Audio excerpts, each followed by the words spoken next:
Voilà, une grâce pour nous. Ya kokuta na bino lisusu bandeko balandi ya magazine La Voix Prophétique na moko na lelo. Topesi bino mbote bino baba boza kolanda biso na ngambo ya Brazzaville, bozo landa biso awa na Kinshasa na 24 communes. Nzambe a pambola bino bandeko nyonso obo mesana et puis bolingaka magazine na bino La Voix Prophétique parce que na bisika oyo tomemela kabino ezali ya motuya na kati na bisika oyo tozalaka vraiment édifié dans l'ensemble au travers la grâce, au travers le message prophétique, au travers les enseignements, la prière. Oyo basali na nzambe bamemela kabiso na bandaku na babiro na balimentation na biso bisika nyonso bandeko oyo tomesana kolanda magazine La Voix Prophétique et mbote pe na bino ba bozali kolanda biso na ba téléphone na bino au travers notre chaîne Tango Yangoyo officiel, notre chaîne YouTube. Que le Seigneur vous bénisse abondamment, que le Seigneur vous bénisse abondamment. Voilà que cette année, l'an 2023, est une année de grâce, une année de paix, une année de réussite, une année où Nzambe ya lola kosela biso bola mebele parce que le clan tozali ba na Nzambe, tozali na kondima et que cette année c'est vraiment la grâce où Nzambe a saleli biso. Pourquoi pas aussi kat na biso ya ko continuer ko kumisa Nzambe, ko remercier Nzambe oyo azali ko renouveler bolamu na ye, ko renouveler sa bonté ndenge Bible ezali kolobe la biso. Yango bandeko na kati na moko na lelo tozali biso mokote na kati ya plateau ya magazine La Voix Prophétique. On a avec un homme de Dieu oyo na ye toko échanger autour d'un sujet, autour d'un thème oyo ekosunga biso pe ekopambola biso. Yango wana landa biso ko changer chaîne té, landa biso vraiment na bokebi makasi parce que le message toyeli biso lisusu na kati na ne oya 2023 ezali message oyo ko booster bomo na biso, ezali message oyo ekosunga biso et là en général na kati na eko na biso la République démocratique du Congo. Voilà, Nzambe ya lola aleka na ko pambola biso nyonso oyo to sala confiance na magazine La Voix Prophétique. To message toujours ko benga bongo to lobaka awa ko bipete benga biso au contribuer pour l'émission benga biso de façon que OP ça peut aller point de vue na yo parce que magazine La Voix Prophétique ezali ya biso nyonso. Et voilà to lingi to présenter biso Monsali na Nzambo tozali na plateau awa abengami na kombo ya évangéliste Israël Ifia. Et na ye longo toko comprendre pourquoi présence na ye na kati na plateau na biso et na ye toko comprendre parce qu'il a un message oyo amemi po na biso, il a un message oyo eko sunga biso makasi penza et il est moko ya basali na Nzambe na église locale les amis de l'époux otozo pesa mbote mosali na Nzambe Israël. Mbote mingi pasteur Marc et puis mbote mingi na bandeko nyonso baza kolanda La Voix Prophétique. Nzambe asali la bango bolamu ebele et merci déjà. Vraiment, merci beaucoup l'homme de Dieu. Mbula sika message nini d'abord avant que tokote na vif ya sujet na biso message nini okoiko mela libote ya Nzambe dans l'entrée des jeux de l'émission Mbula Sika 2023. Non, Mbula ya Sika moi seulement qu'il faut tolongwa na habitude ya kansaka to lalagi to lamuki kokota na 2023 zo kwa to sali voyage et na kati ya voyage eza na muto ayebi nzela o yazo mema biso c'est-à-dire 2023 eza na Nzambe ayebi yango alors ndenge azo mema biso to mitika na maboko na ye certainement que soka mona ki to za inutile angratika biso na 2022 comme to za utile pe cher na misu na ye voilà pourquoi mema biso na 2023 une manière ya koyebisa ndeko mwasi mobali azo landa kolanda biso ke ozana motuya mingi na miso ya nzambe amemi na 2023. Voilà, ozana motuya mingi na miso ya nzambe oyo amemi pe akotisi biso na kati na année oyo ya l'an 2023 et lokola tozali na motuya ekoki kati na biso maloba ya mosali na nzambe tomitika epai na oyo akotisi pe apesi biso année o parce que yende mutu ayebi nzela malamu yende mutu akoki komema biso par rapport à bisika comme la biso la réussite prospérité pourquoi pas aussi dire le bonheur yango kati na biso nous avons intérêt à kolanda ba émission lokola oyo ozali ko sunga biso kolakisa biso sinzela oyo ekoki na biso kotambola pour que toleka na kozwa réussite na kati na ne oyo ya 2023. Voilà. Mosai na nzambe to lingai quand même toyeba na mokuse penza parcours na yo bande ko bazolanda biso. C'est vrai que c'est pour la première fois oye na magazine La Voix Prophétique mais quand un peu ko lakisa biso lo lenge nini o kutai na nzambe lo lenge nini pe kolo a pesio manda lelo ya kozala moko ya basali na kati ya elanga na ye monene. Oui, solo na mokuse na koyo koloba ke eloko ya malamu biso to kutana yango ezali d'abord na kutana kana un jeune prophète, oui. Hein, un jeune serviteur de Dieu ezaki na Équateur na Bumba. Alors à côté à Sangomala oh quel jeune boyazo te à Sangomala. Alors ma prière na sambela na bi dans mais soko salinga ngolu na salelo comme ce jeune homme et cause la une bonne chose à l'époque tous dans la 3e année des humanités et c'est alors que professeur Nabiso Bandou l'exception Sangomala mazoya côté ya Kabiso Azulanda Kabiso c'est comme ça qu'on a connu le Seigneur et tout ko s'est retrouvé na Kinshasa voyez tous aki ba famille protestante qui pouvait s'en passer, c'est là que tu quittes aux baptême nabiso ba formation autre chose et tu s'est retrouvé dans l'église des réveils dès tu bengaka dès ce que tu vas dans quatre églises tu as formation et après toutes ces formations né tu consécration ordination dès tu zwingolu ya kokamba église tu bengi les amis de l'époux par la grâce du Seigneur. Voilà. Évangéliste Ifya Israël na kolanda yo na Bukebi penza. Et mon année que vous allez responsable, il y a église les amis de l'époux, c'est ça. Oui. Bon, voilà. Donc, quand nabiso, vous allez na, responsable, il y a Lingomba, il y a église, les amis de l'époux, bongo na musai na nzambe, nde to kolobela autour d'un sujet, oyo e kopambola biso bongo, tozo songa na lombango penza na ngambu ya régie. Bongo bazo balancer les biso cet élément et puis à partir na yango nde tozokota na vif ya sujet na biso mais aussi tokoluka koyeba penza pourquoi mosali na nzambe na temps oyo aye komemela biso message oyo pelelo akoti na kati na plateau ya magazine La Voix Prophétique. C'est parti avec la régie. Le Congo soupire et attend avec un ardent désir la manifestation de ses fils. Qui sommes-nous? À qui appartient le Congo? Nous sommes au temps de la révélation. Va dire à mon père qu'il se détourne des Occidentaux. L'église Les Amis de l'époux organise une conférence débat autour de son livre Vivre dans un pays prophétique. Dont le thème Le Congo est-il prophétique? Il faut faire au programme. 4 orateurs sont alignés. Dr Boni Elenga, apôtre Guy, Pasteur Timothée Nzumbo, l'évangéliste Israël Ifya, l'auteur du livre. Rendez-vous signé mardi 17 janvier 2023 de 8h à 12h. Adresse bâtiment administratif du gouvernement Paul Banda dans la salle Garamba. Contact plus 243 89 77 70 196. Soyez le bienvenu.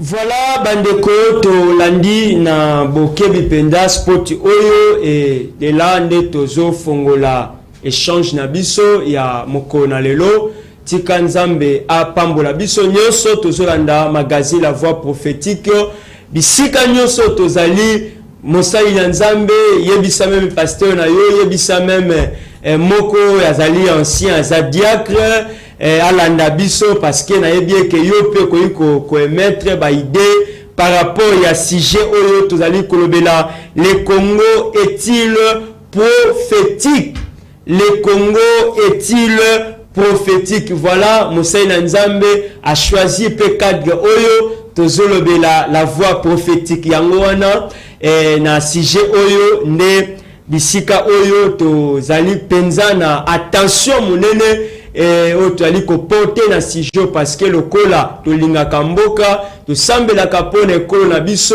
yango wana na mokona lelo tozolanda yango avec beaucoup d'intérêt parce que les sujets oyo ezali ko concerner penza ba patriote nyonso. Le Congo est-il prophétique? L'homme de Dieu évangéliste Israël.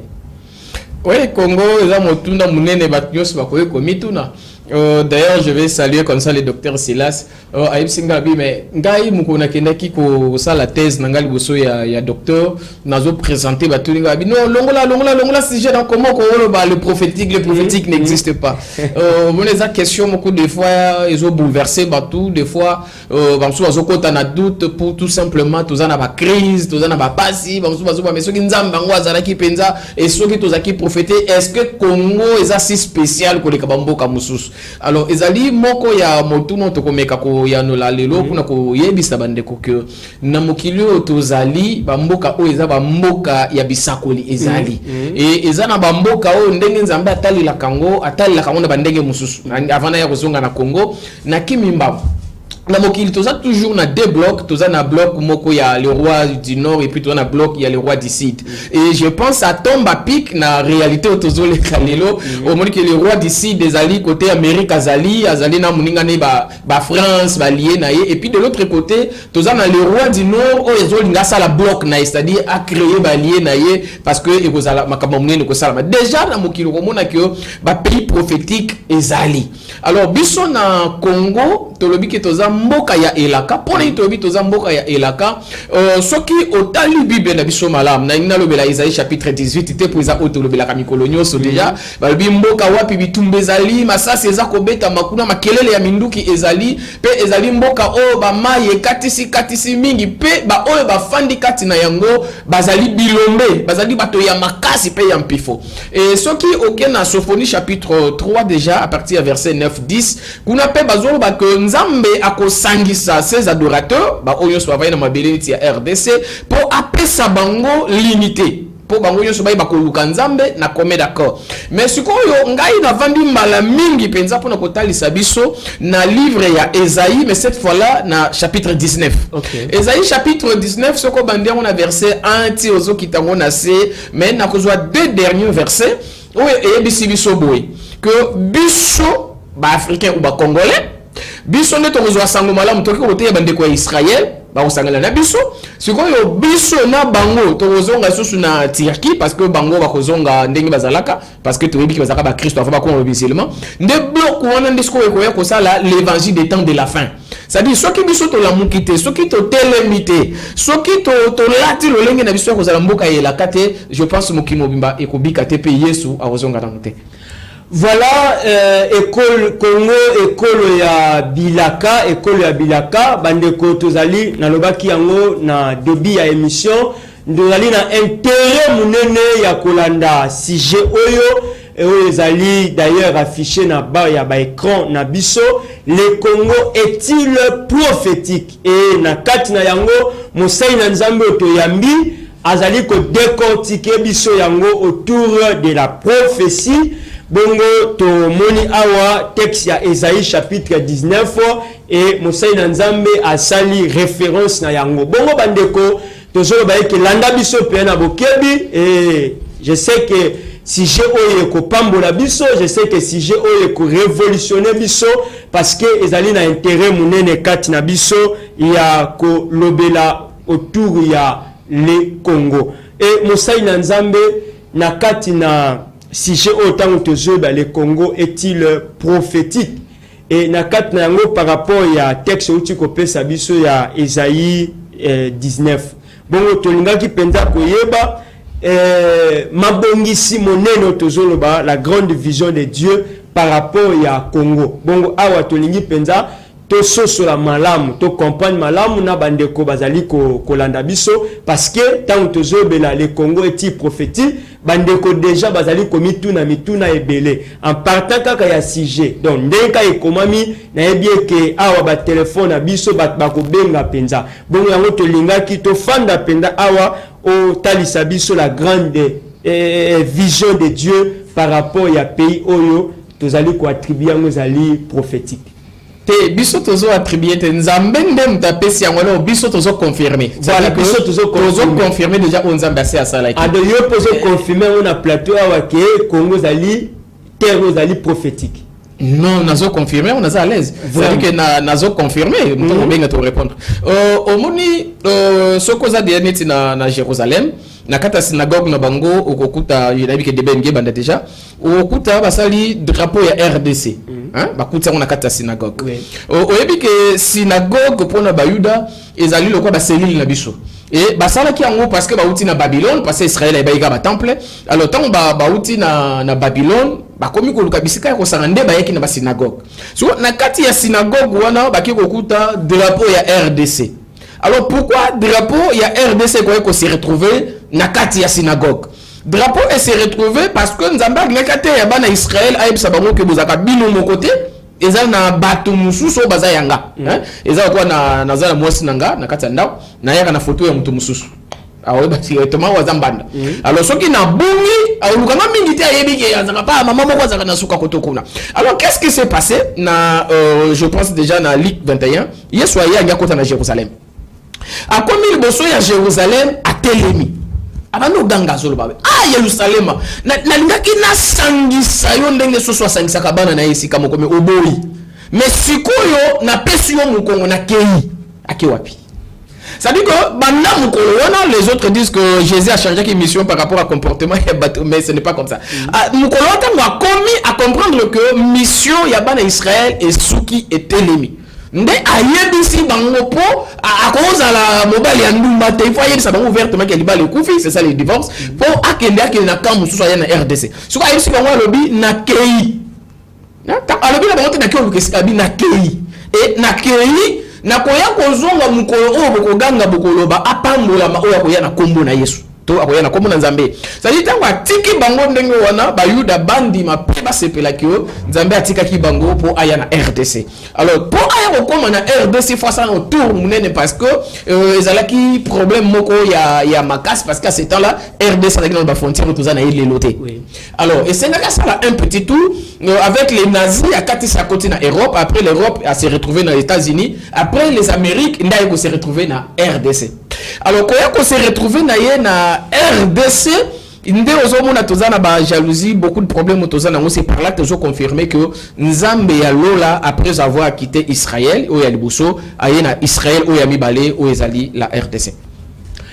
Voilà bandeko tozolanda na lobi ko bipete benga biso tozolanda na bokebi nyoso ngana linga kamboka nanga yo po linga kamboka na yo évangéliste Israël Ifia et l'ongona bandeko nyos tuza kolanda magazine La Voix prophétique tolingaka ekolo voilà bongo mosali na Nzambe azali kotalisa epai na biso par rapport azwi yango ayete mais na kati ya makomi e santo mosali na Nzambe alobi après avoir kopesa Israël mo Congo et bongo kolo atalisi na ngambo oyo lokola Israël na mibale tozali kolobela le Congo.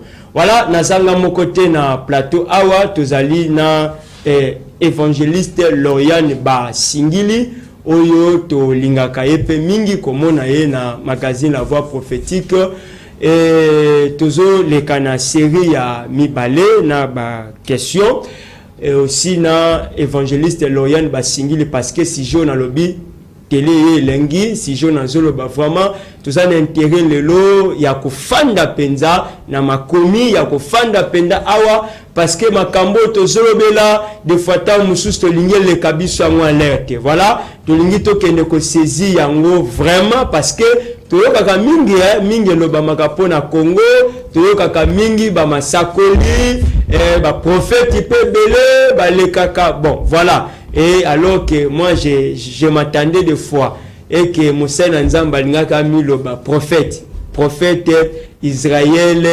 Ifia, mais il est vraiment que il est évangéliste, voilà, évangéliste Loyan Basingili Mbote Pasteur Marc, vraiment. Tout ça n'est komona yo na plateau ya magazine La Voix Prophétique na mokola lelo.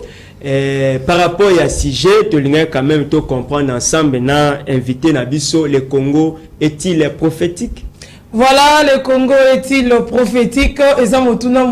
En tout cas, oyo tozolo bela na mokolo na lelo mboka na biso Congo toyebi yango malamu mingi pe mboka yango Congo eza tellement vaste pe ezali mboka oyo toza tellement ko luka koyeba ete eza prophétique te naza sur mitune tondi makambo tondi tozoluka toyeba penza yango. Vraiment merci na bino nyonso bosala biso confiance na magazine La Voix Prophétique parce que 2023 tobi ki di bate donc zala ekenge na mboka na yo zala ekenge na makambo nyonso po ete tozali bongo na tango oyo zosenga ete congolais nyonso ayeba na kolamuka.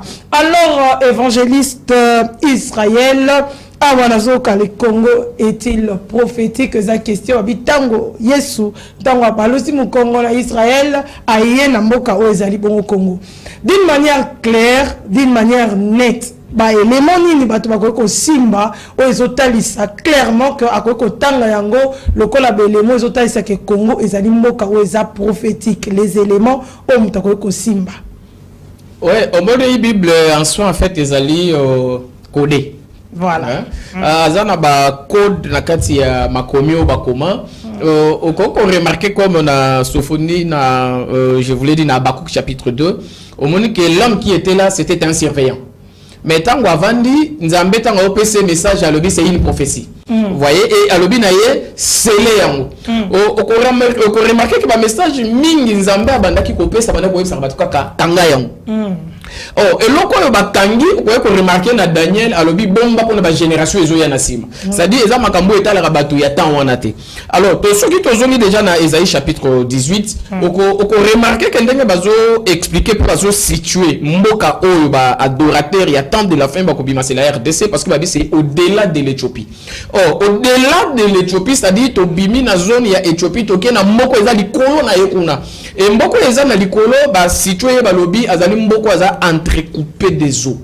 Vous voyez, ce qui au talibiso mboka na biso mobimbeza mai donc vivaka entouré de mamai donc tout na kasai tout na fleuve tout na banfliant au monde biso nyonso tout za kapeza na kati do mai et entouré biso ce que so tali comportement na biso hein ba oui ça biso ba bike to na Soudan on remarque que ba biso tout ça un peuple fort. Yango remarque ka ba épidémie ezoya ba maladie ezoya ba Ebola ezoya ba sala nyonso ko éliminer biso mais de par nature lokola nzamba zo reconnaître que nous sommes un peuple fort hein congolais yebi même ba maladie bomakaité ça dit to za trop fort ce eza moko ba caractéristique ko faire témoigner batu nyonso et voyez Dieu voyait même la gueule na moment on attend wazo bana Esaïe 18:1 azo le balobi que eza mboka oyo wapi makelele ya masasa ezo beta makasi alors que ceux qui ont remarqué biso au-delà de l'Éthiopie guerre ça plus et pas biso a c'est-à-dire que Nzambe aza sir et je confirme que la RDC ezotika la mboka ya bilaka.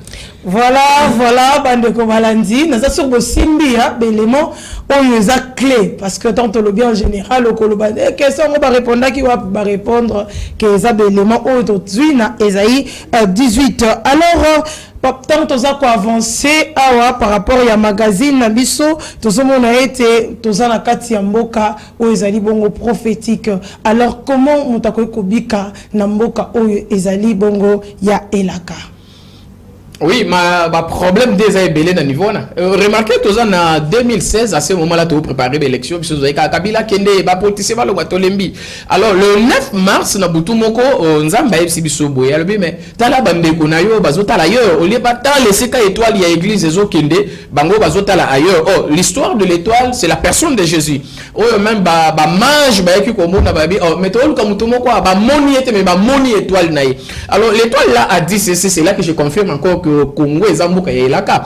Alors mais au lieu de c'est que toi il y a l'église des autres, c'est la direction ou les chefs de l'église des autres, mais l'église bango ba otala vers l'Occident côté à l'époque tourbillon et zoya. Or ce qui au tali de 2016 si to ya ko bimalelo misala ya ba occidentaux ya mabe na Congo ba no bimalibanda bato bazako ndimate bazako kwa koyeba yango même pas yango bana ko mona même ba musu bazaki na facilité ya okende ko luka ba pesa bango pouvoir ba musu bazako kende ba sele ba loge ya ba occidentaux ba musu bazako kende bazala na se ya ba rabbin ça dit mouvement wana nyonso wana ndenzamba amona yike yango les autres détruire ba congolais alors ba congolais fallait batika nyonso bazonga batalela nza ce qui total l'inzam c'est que ça na moyen moko singa surtout ça là o abengi la repentance. Pourquoi on a bien la repentance? Sur Ésaïe chapitre 19, au moment que baosa la liturgie moko bazo sabiso balobi to kende ko wanga na to kotika to ko pesa mu Congo na ba oyo bazali ko diriger je peux na ba conseil mabe ba pesa kibiso. Alors parlant de tous ces conseils, on peut remarquer que ba président africain nyos bango nyonso ba initier bango to ba yebisa bango pour gérer bien, il faut aux ala mutoza na ba science occulte. C'est comme ça, tout le monde a même un documentaire. Alors, il y a qui biso, même les enseignements, tout ce qu'il y a dans l'église, les enseignements, il y a des colonnes, on s'est retrouvé dans Psaume chapitre 139, verset 29-21. Que c'était des criminels, c'est une Bible, mais bazala qui n'a pas intérêt, bazala qui n'a pas intention, c'est-à-dire bazala criminel, mais il y a une Bible. Voilà pourquoi, tokoki ko yebisa bande ko nyonso déjà ba Hollanda biso que évangile biso tout ça en Afrique, ba missionnaire mutu ba yela bisoté. Ba colon mutu ba yela biso yangote et eza évangile tozo qui ont déjà autant des apôtres. Voilà, les évangiles qui ont autant des apôtres, comment le prouver? Parce que à Toza, il y a télévision, bah tu belé bazola nabiso, le lengini nous a prouvé que l'évangile ici et yaka déjà autant des apôtres. Oui, nazo prouvé te meza ou eza na kati ya Bible parce que ce qu'on remarqué na Actes des Apôtres chapitre 8. Bible ezolo ba que eza na ndeko moko autaki na Éthiopie, il était un riche, azaki financier, ya reine. Maintenant autaki ko adorer na Jérusalem. Ce qu'on tanga si ko adorer, akomi ko zonga, akomi na lisobe, atelemi na écriture ezali na maboko. Ce qu'on azotanga azo ebate mais makambo na otanga ezali malgré ka uti ko adorer. Ce qu'on nzambe ya bolingo connaissant aussi l'Afrique. Yebisi Philippe abi kota na nzela ya esobe eza na mutu moko azakuna mutu azana ni c'est un africain. C'est-à-dire autant des apôtres. Ce que tu as aye ateye sangomala, andimeli sangomala et a baptisé, c'était un africain qui battait autant des apôtres. Alors tout bon sanaté lorsque l'évangile est annoncé par un riche, ils ont privilège pour naïe, et surtout l'explication qui paye à Philippe. Ça veut dire si l'évangile souffre aujourd'hui parce que les pauvres mais ce qui est évangile les a porté par un riche, ils ont message au Kenemusika. Voilà pourquoi Dieu avait voulu utiliser déjà cet homme. Et je pense que mon peuple on a eu ce qui t'a quitté et comme à côté RDC. Voilà Bandeko Balandi, un magazine La Voix Prophétique. Nous assure besoin comprendre le bela vous êtes tellement menés. Ils sont tellement vastes et yango moni to bandaki na sport la kisa na biso conférence munene kotalisa le Congo est-il prophétique? La réponse est coupée, ça je crois encore beaucoup plus de détails par les différents orateurs à minene aussi là qui bon na komona mais toza ko avancer avec l'évangéliste Israël, comment honorer la mémoire de nos ancêtres alors. Oui, certainement. Bon, avant d'honorer mémoire et ancêtre, il faut que dans les plans de Dieu, nous avons besoin le deux derniers versets à Ésaïe chapitre 19, ils ont tellement clair pour nous que ça doit partir d'Afrique. L'évangile du temps de la fin, accompli ce que Paul avait dit à lui que Sangomala jusqu'à ce que tu recommandes à Souka ya nation. Israël a constitué comme nation depuis 1949-48. C'est-à-dire Azam nation. Le Azam nation, ça sous PPT, il y a porter Nzambe na maboko qui n'a déjà. Non, Nzambe c'est quoi Azam na kati ya nation. Ce que le Nzamba avant que sika moko pour Nzamba zaka nomade te inkrate avant que sika moko. Alors loko la zane sika ya kufanda a ofanda suna Jérusalem te pas ça pese bango mukongo. Siko aye ko vanda siko awe pa na biso siko na plan wana. Nous devons abandonner les péchés. Il faut totika masum. Il faut totika bakis. Il faut totika nyonso ba memele biso lokola l'importation ya culture tozui na libanda o ezo détruire biso lelo. À part culture wana ezali na makambo ba sala biso to komona tant to progresser. O ba sala biso par des occidentaux o échanger biso. et longola biso na comportement et longola biso na bomoto pe et longola biso na vision ya kondima que toza un pays prophétique. Voilà, Nzambe azo insister sur koyo ndenge ni tokoy ko vivre. Ndenge tokoy ko vivre, on doit commencer par la repentance. C'est-à-dire to bongola mité mona biso, to bois kabakis, aux à la président, aux à bourgmestre, aux à chef du quartier, pour les lots même tate krangu basimba kisi na RDC. Alors on garde tout na la question mo ya koloba ke toza 80% ya ba chrétien. Mais si on a un Kinshasa, on a combat qui c'est Asimbaki, wana moto. Mais tous ça, les chrétiens, comment combo ya Yesu, oh, biso to kena ressemble à l'église, na réalité où to viva kayangote. Est-ce que réellement tous ça, chrétiens, est-ce que réellement to yebi plan prophétique yanza, ya on nzamba lobi to zonga to se repentir, comme ça to okota na kati ya plan yanzambe et akola kisabiso nzela ya kokende pe. Alors la kisabiso, molone ni to ko yeku la bizaleli o bato bazala kanango dans un pays prophétique. Que fait que richesse nyon sotombo ngotonini ezala toujours attaché avec le fétiche to kisindenge to zolo bango na katia magazine? Oui, na zongi na psaume 139 wana, psaume 139 verset 29 21. Au moni biso to yekola ka kongote. Attendez na oloba na yebi kongote na koyebi so surprise moko nzambe asala kibiso musu d'ailleurs na to sa débat moko na tongo lelo. To yekola ka kongote. Alors, ba mindele tangu ba yaki eloko liboso basala ki ezalaki ya ko déposséder biso na Congo. Soko tali Congo lelo to contrôle la kangote biso ba congolais. Na ngina loba nini mabele mingi ya Congo ezana maboko ya ba payaki ya biso. Alors, sala que batwana ba yaki déjà depuis ba 1700. Soko sala de 1700 le to na l'an 2000 et yo ba sali presque ba 300 ans. Bazaraka awa bazo maté biso. Ça dit ba changer biso tout ça. Ce que mi benga congolais c'est parce que toi s'est retrouvé dans ma belé à Congo. Mais na ndenge ya bomoto ya kozala na relation entre biso na ma belé à Congo, en tout cas toi na contrôle nangote. Alors esenga na biso toujours pas yanza, après ça biso d'abord contrôle ya Congo, to ba Congo na ko kamwisa yo déjà. Ce qui n'a tout est-ce que Bandundu, les grands Bandundu ndenge zali bakati ya commune à 3 provinces, est-ce que à la province non quoi agricole batunios bakoloba oui parce que ça information il y a ba livre na ba Google et ça information ba belge ba pesa biso mais ba chef coutumier ne pas zakakotini pour bango zakaka pa oli musa mutu oui je le sais bien mais makamu esengi ba sala penzo bango ba sala la bisote ba yebisa biso avant ba kolomba ya Congo ezalaka ndenge comportement ya bato ezalaka ndenge nini parce que ce qu'on remarque que ozana kati ya grand Bandundu au mona que eza province moko bakobeta masula bilanga te to bakobolo bateke eza province moko apoesa ka mafuta mbila bien que le lo mafuta ngopeke na Malaisie okoya ko remarque que ce que uti na Angola okota na fleuve Kwango kuna zana diamant mais ba iso ke na bangu diamant zate o ozala te ndike l'eau qui coule de l'autre côté zana diamant mais so azo kita na diamant na ye rivière Kasai azana diamant soka kiti aleki kaka na Kwango wana moko ayo suka na kwa mutu azana diamant na kati ça dit que to yekoliete il y a même des provinces awa pembeni ya Bandundu awa de milliers où ba mercure ezali biloko ya minene les ana c'est mabele mais comme on n'en parle pas biso tikala ba faille à voyager que ne poto et c'est ce qui fait que to comprendre Congo bien.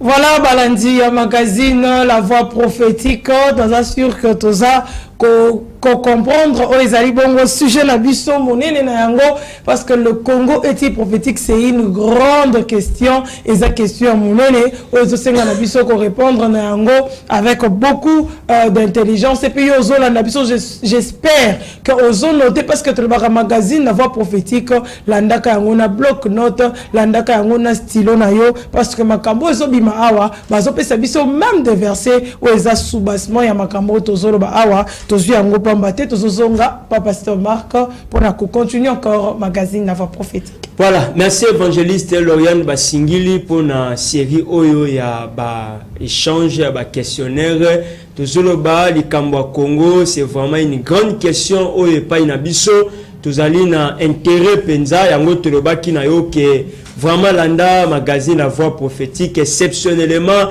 oko bénéficier na makambe belé parce que awa et pas ina biso ba sali na nzambe ba lekaka awa réellement vous sentez qu'il y a la profondeur, vous sentez qu'il y a la parole et vous sentez qu'il y a une 2 heures de la prophétie. Voilà, et tous allez vraiment édifier na mokona lelo et tous continuer na prophète na évangéliste Israël bongo tolingi tozonga lisusu na ngambo ya régie bongo bazo balancer les biso lisusu élément parce que yolandi biso na kati landa élément oyo bongo tozozonga tout juste après.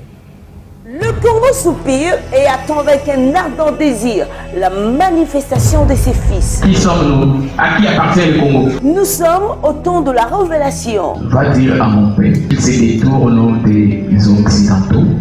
L'église Les Amis de l'époux organise une conférence débat autour de son livre Vivre dans un pays prophétique. Dont le thème Le Congo est-il prophétique? Il faut faire Au programme, 4 orateurs sont alignés. Dr Boni Elenga, apôtre Guy, pasteur Timothée Nzumbo, l'évangéliste Israël Isia, l'auteur du livre.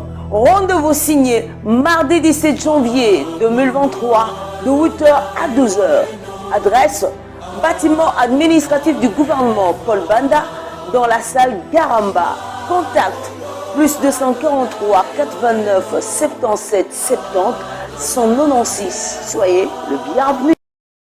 Voilà, Nzamba Pambola biso, tozali ko continuer na émission, vraiment tozana esengo ndenge Nzamba sali biso ngolu ya kokota ne ya sika 2023 bongo conférence munene ndenge tozolanda na bilili oyo tozokende ko luka koyeba ensemble na invité na biso pourquoi choix tope préférence ya conférence oyo na mokolo ya mardi ya le 17 janvier 2023. Pourquoi peut cause na mikolo mususu mais Moussali na Nzambe église lingomba ya les amis de l'époux baponier ke to pambola ma mokolo yango déjà invitation yango tozo pesa yo mardi ya le 17 janvier. L'homme de Dieu, pourquoi le choix de cette date?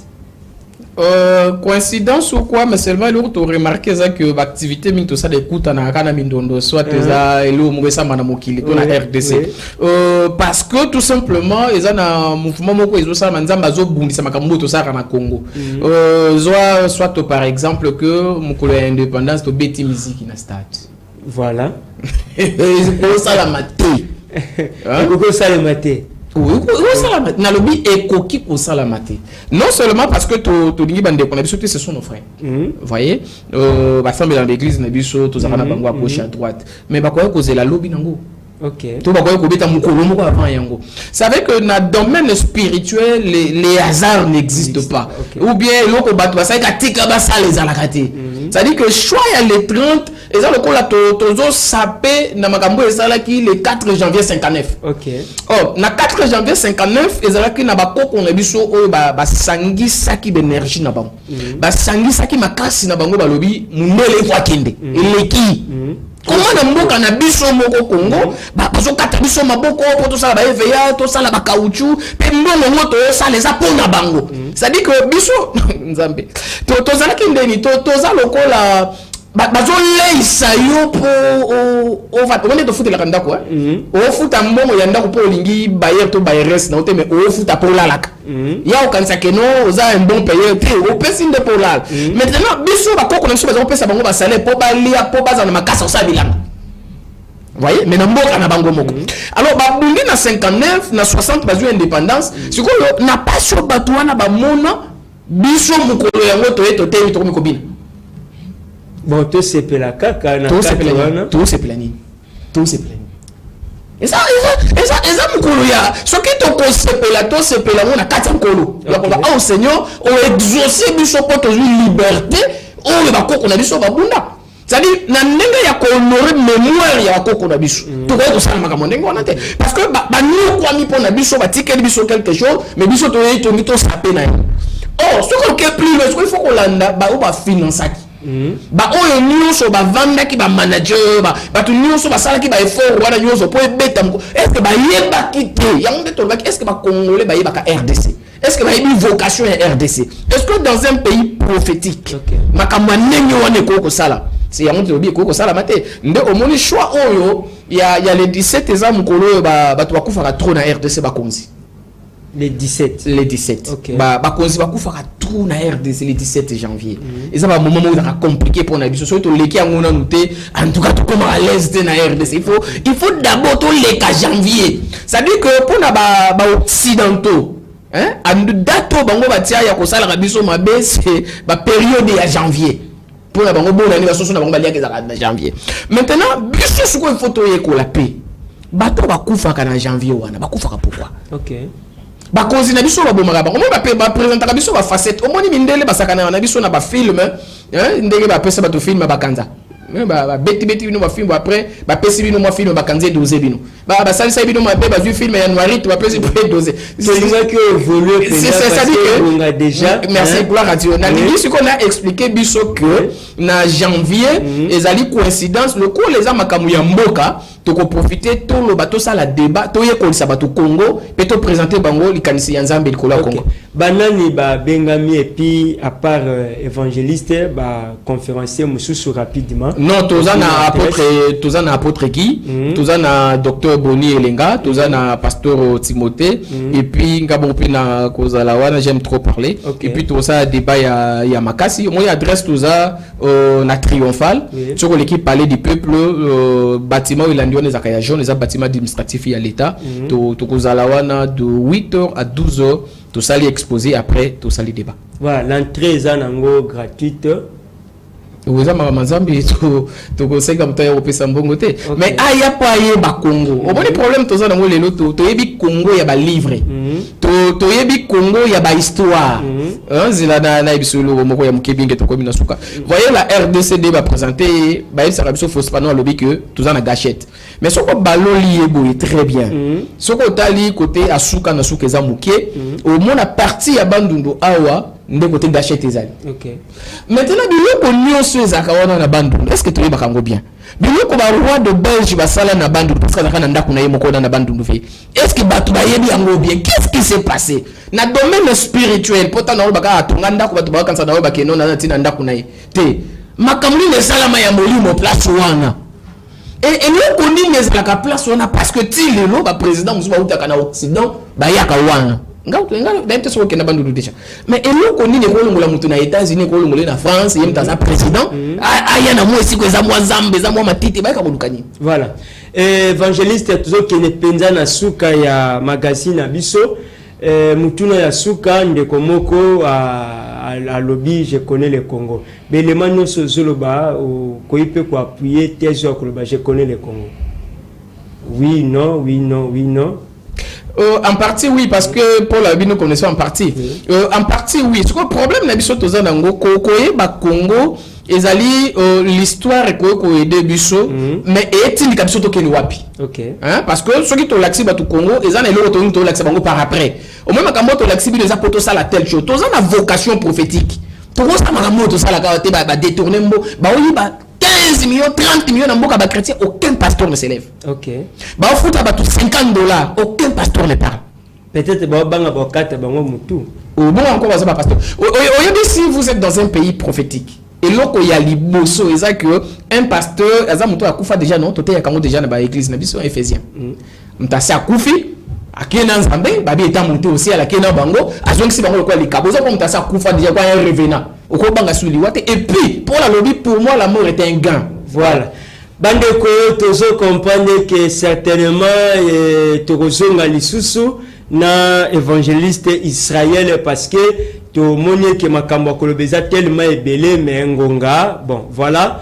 To lobaka toujours to soutenir magazine abiso. Vraiment ko hésiter to s'abonner na chaîne abiso tango yangoyo officiel. L'homme de Dieu moi ya suka papo ya émission et puis à église les amis de l'épouse awapi rapidement pesi biso pe ba contact parce que bat bazolanda yo même na ba politicien ba pasteur ba banga ka souvent bongo yo ye na télé ba ko contacter yo na ba numéro ni non baza bandeko na biso ba ke toza na même émission bango baza na ordre politique biso toza na ordre ecclésiastique au modi soko ozogi na kupo batunga Jérusalem tant nzambe a tomboki si roi abi banani baza yayi bango baza pour ba aider biso tout ça musala o alors toza sur l'avenue Prévoyance au numéro 34 quartier Kauka commune à Kala référence na biso eza école de navigation église des amis de l'épouse wana 089 77 70 196 089 77 70 196. Nzamba ça là vraiment bolam na émission oyo. Merci pour l'accueil.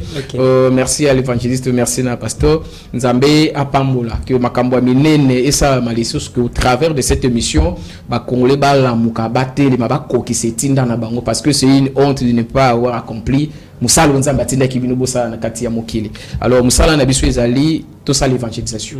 Hein ezambo ko boka na ba bar na ba boîte té ezambo ka ya mutasi mbaki cité code ya consort allons vers Jésus lui qui a tout. Je pense à ko bénir na biso na bango et puis de côté ya mokili. Voilà, allons vers Jésus parce que nazana nyoso akopambola biso pe akosala que réellement Congolais a bénéficié na mboka pe na ekolo ya Congo.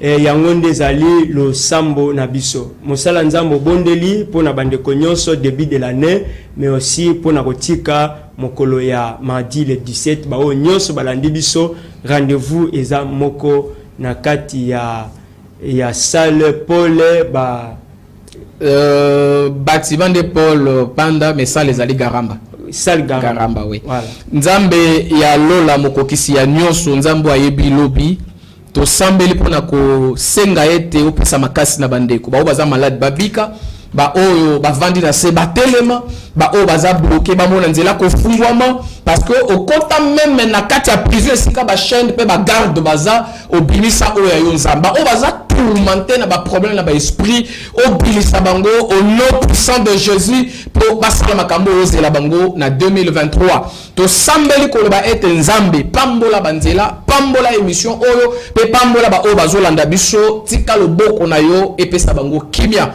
et to sambeli pona programme ya mardi bolingo na yo et accompagner biso pesa biso sagesse pe bandeko nyonso bakoyana biso to partager ba bon moment dans le nom de Jésus. Amen. Amen. Voilà évangéliste Lauriane, un mot aussi, un mot de la fin de l'émission.